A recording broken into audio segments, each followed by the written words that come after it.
विद्यार्थियों, आज हम उसी टॉपिक को फिर से आगे स्टार्ट करते हैं और आगे बढ़ाते हुए हम पढ़ते हैं कि रासायनिक समीकरण। रासायनिक समीकरण क्या होती है? रासायनिक समीकरण अभिक्रिया में पदार्थों को तत्व या प्रतीक के रूप में क्या किया जाता है, उसको व्यक्त करना क्या कहलाता है? रासायनिक समीकरण कहलाता है। जैसे मान लो हमारे पास मैग्नीशियम है और ऑक्सीजन है और इन दोनों ने क्या की, क्रिया की, फलस्वरूप हमारे पास क्या बना? MgO। तो ये रासायनिक समीकरण होती है। रासायनिक जो समीकरण होती है वो दो प्रकार की होती है। पहली होती है शब्द समीकरण और दूसरी होती है रासायनिक समीकरण। शब्द समीकरण का मतलब होता है कि जो समीकरण होती है या तत्व होते हैं जो यौगिक होते हैं उनको शब्दों के अंदर क्या करना? व्यक्त करना या लिखना। जैसे मानो कि शब्द समीकरण, समीकरण को शब्दों में लिखना क्या कहलाता है? शब्द समीकरण कहलाता है। जैसे मान लो ये हमारे पास क्या है? मैग्नीशियम है। इस मैग्नीशियम को हमने क्या लिखा? शब्दों के अंदर लिखा।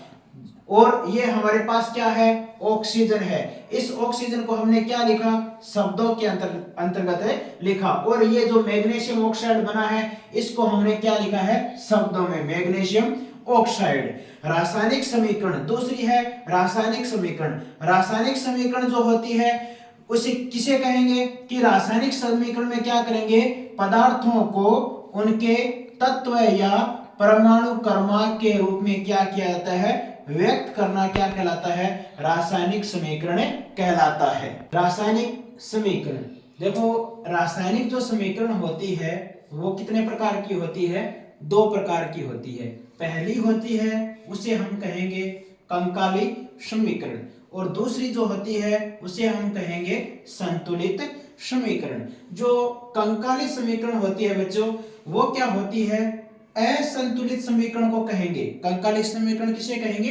असंतुलित समीकरण को कहेंगे, जिसमें पूर्ण रूप से क्या नहीं होती है? संतुलित नहीं होती है। जैसे मान लो हमारे पास ये मैग्नीशियम है, ये ऑक्सीजन है, इन दोनों ने क्या किया? अभिक्रिया की, फलस्वरूप क्या बना? मैग्नीशियम ऑक्साइड बना। लेकिन ये क्या है? असंतुलित समीकरण है, इसलिए इसको बोल दिया कंकाली समीकरण। दूसरी क्या होती है? दूसरी होती है समीकरण संतुलित समीकरण।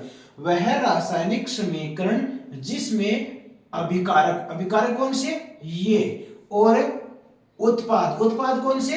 ये। उत्पाद और अभिकारक इनमें क्या होगी? परमाणुओं की संख्या। किसकी संख्या?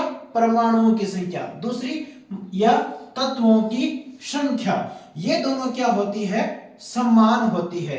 तो उसे हम क्या कहेंगे? संतुलित रासायनिक समीकरण कहेंगे। जैसे मान लो यहां पर हमारे पास क्या है? परमाणु मैग्नीशियम, यहां क्या है? ऑक्सीजन। अब मान लो यहां पर ऑक्सीजन कितने हैं? दो है, लेकिन यहां कितने हैं? एक है। अब इसको हम संतुलित कैसे करेंगे? जैसे मान लो हमारे पास मैग्नीशियम है, Mg2Mg प्लस ऑक्सीजन, कितने ऑक्सीजन? दो ऑक्सीजन, तो ये हमारे पास क्या बनेगा? 2MgO। अब हमारे पास इधर मैग्नीशियम भी दो है, इधर ऑक्सीजन भी दो है, इधर मैग्नीशियम भी दो है और ऑक्सीजन भी दो है। तो ये कौन सी समीकरण होगी? संतुलित रासायनिक समीकरण। और ये किसके ऊपर आधारित होती है? ये आधारित होती है द्रव्यमान संरक्षण के नियम पर आश्रित होती है। तो हम आज के लिए इतना ही पढ़ेंगे।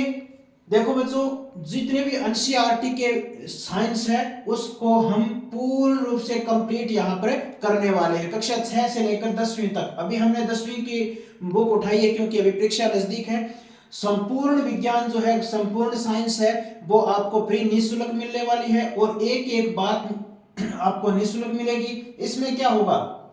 ये जो 6ठी से 10वीं तक की जो साइंस होगी वो सिर्फ किताबों के लिए, स्कूली बच्चों के लिए ही नहीं होगी, बल्कि जितने भी हमारे जो एग्जाम हो रहे हैं, जैसे रीट का है, पटवारी का है, ग्राम सेवक का है, वीडियो का है, उसमें सब में साइंस आएगी। और उन साइंस का जो प्रश्न उठ के आएंगे वो 6ठी से लेकर के और 10वीं तक की बुक में ही आएंगे। और वो आपको हमारे इस YouTube चैनल से बड़े ही आसान से और प्यारे प्यारे सवाल मिलेंगे। थैंक यू, धन्यवाद।